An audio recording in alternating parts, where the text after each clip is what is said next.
Hello दोस्तों, नमस्कार। आपका स्वागत करती हूँ डीएनपी इंडिया में। इस वक्त की 10 बड़ी खबरों से हम आपको रूबरू कराएंगे। तो आइए शुरुआत करते हैं खबरों का सिलसिला। पंजाब नेशनल बैंक यानी पीएनबी घोटाले का आरोपी भगौड़ा मेहुल चौकसी को एक बड़ा झटका लगा है। डोमिनिका की सरकार ने मेहुल चौकसी को अवैध प्रवासी घोषित कर दिया है। डोमिनिका के राष्ट्रीय सुरक्षा और गृह मामलों में मंत्री रेबन ब्लैकमूर ने पुलिस प्रमुख को आदेश जारी किया है कि चौकसी को देश के बाहर करने के लिए कानून के मुताबिक जल्द से जल्द कदम उठाए जाएं।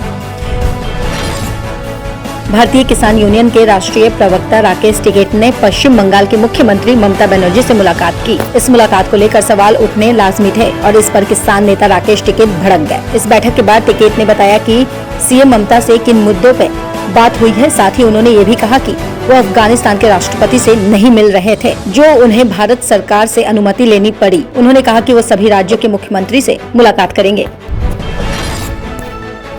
बाबा रामदेव भी कोरोना वायरस की वैक्सीन लगवाएंगे। बाबा रामदेव ने सभी से टीका लगवाने की अपील की है और कहा है कि वो जल्द से जल्द वैक्सीन लगवाए। रामदेव ने लोगों से कहा है कि योग कोरोना से होने वाली जटिलताओं से बचता है। योग और आयुर्वेदिक का अभ्यास करें।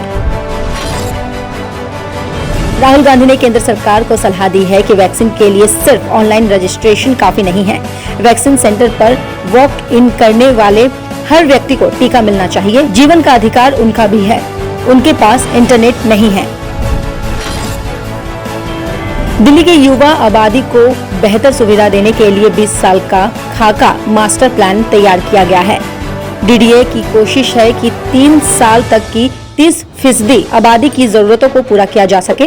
मास्टर प्लान 2041 से 24 घंटे काम करने के लिहाजा से दिल्ली को तैयार करने के लिए नाइट लाइफ, स्टार्टअप, मजबूत सार्वजनिक परिवहन, विरासत संरक्षण, पर्यावरण और कम होती जगह के बावजूद बेहतर तरीके से नियोजित करने सरीखे प्रावधान शामिल किए गए हैं। एशियाई खेलों में स्वर्ण पदक जीतने वाले पूर्व बॉक्सर नंगमगम डिंको सिंह का 42 साल की उम्र में निधन हो गया है। साल 1998 में उन्होंने एशियाई खेलों में भारत को स्वर्ण पदक जिताया था।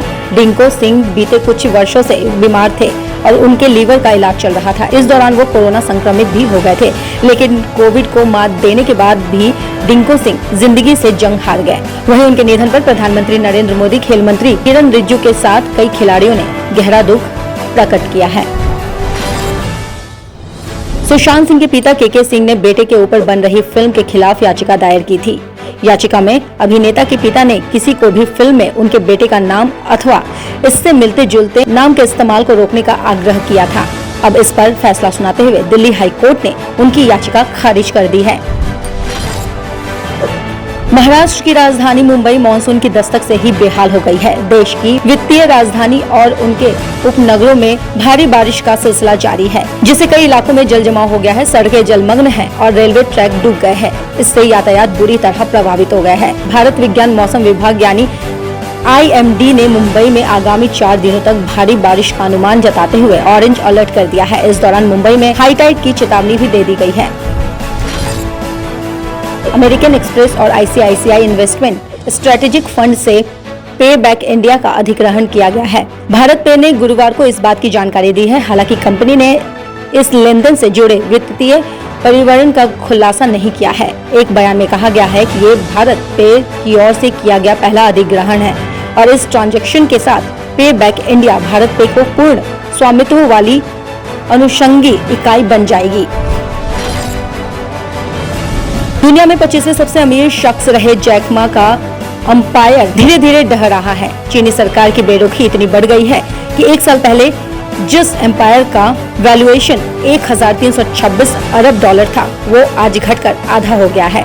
खासकर एंड ग्रुप का कारोबार पूरी तरह चौपट हो गया है। पहले उसका IPO कैंसिल हुआ, फिर कंपनी के कारोबार का बिकना। कुल मिलाकर जैक मा के लिए राह आसान नहीं है। एक एक कर उनका ग्रुप पर से नियंत्रण खत्म हो रहा है। अपने हिस्सेदारी बेचनी पड़ रही है। खबरों की और जानकारी के लिए देखते रहिए डीएनपी इंडिया। तब तक के लिए नमस्कार।